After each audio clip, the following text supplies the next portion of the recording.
Defender 2000 for Atari Jaguar. For those of you living under a goddamn rock, Defender is an arcade shooter from Williams Electronics in which you blast a shit ton of aliens before they abduct miners from the planet's surface. Unlike so many shooters where the player's ship moves only in one direction, Defender allows players to move left or right across a horizontal plane that loops back on itself. It's one-hit kills here, and you're given 3 lives as well as 3 smart bombs starting. Players can earn more of each as they progress, though it's going to be one rough ride. Defender is a tough game. Many claim it's one of the hardest, and I'm inclined to agree.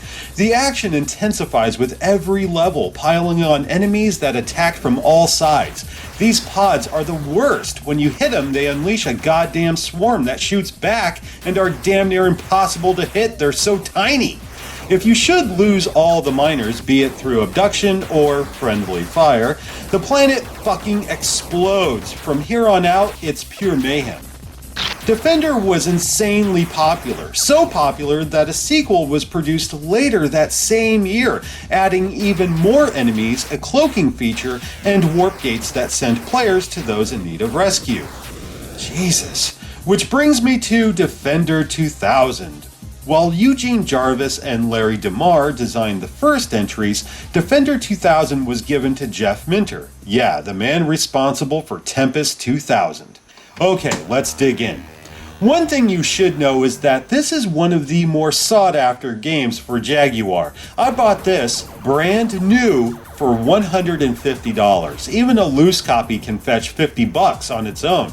That may sound a little steep, but what does the game have to offer? For starters, you're not getting one game, you're getting 3. 4 if you want to get technical. You get Classic Defender, where it's essentially the arcade original. Some say it's arcade perfect, though I find that questionable. Having played Defender on Williams Arcade's greatest hits for Sega Saturn, then cross-referencing that with genuine arcade footage, this Jaguar port isn't wholly faithful. This is a plus for the Jaguar, sports bigger sprites and vibrant color. The screen doesn't hard cut to black when finishing a stage, instead you keep flying as it tallies your score. The original didn't have volcanoes, those didn't show up until Defender 2. Also, the debris from your spaceship won't have any impact on the landscape. This saddens me. With that one exception, I like the changes that were made. Having bigger enemy sprites makes it a tad easier, and the colors really pop here.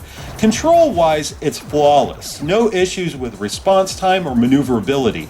All 3 games, I feel, handle like a dream, and I think it may be my favorite port thus far. Alright, on to Defender Plus. Plus is a goddamn understatement. Really, they should have taken a page out of Capcom's playbook and called it Super Defender Plus Turbo, Hypergroove Aerial Assault. Seriously, this is insane. All of the sprites have been redrawn and digitized, including your ship. The star field has some depth, making it feel as if some stars are closer than others. Even better, the miners actually resemble human beings. The most striking change is the landscape. It's a psychedelic maelstrom that excites almost as much as it distracts. While a scintillating sight for sure, I feel as though I'm gonna have a fucking seizure just looking at it.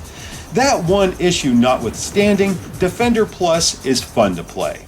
You can start a game with drones, which makes the game a damn sight easier. There's a secondary weapon that zaps nearby enemies. The charge is limited, so fire it only when absolutely necessary. In addition, the warp gates from Defender 2 are back. There's a new enemy that's fucking huge. I'm guessing it's a mothership of some kind. These things can pop out at random, killing you instantly. If that's not bad enough, they take way more damage. If only the explosions were bigger, because fuck these things, fuck them to hell. If you think Classic Defender is too sedate, Defender Plus may be for you.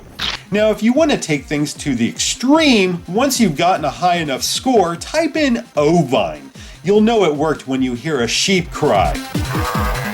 Then select Defender Plus again, but press A to start a new game instead of B. Don't adjust your monitor. Your ship has become a sheep, and the miners are llamas. The game isn't any easier or harder. It's just a petting zoo now. What the fuck? Another hidden feature's unlocked when you enter your name as Nolan. Keep scrolling down now until you see Plasma Pong.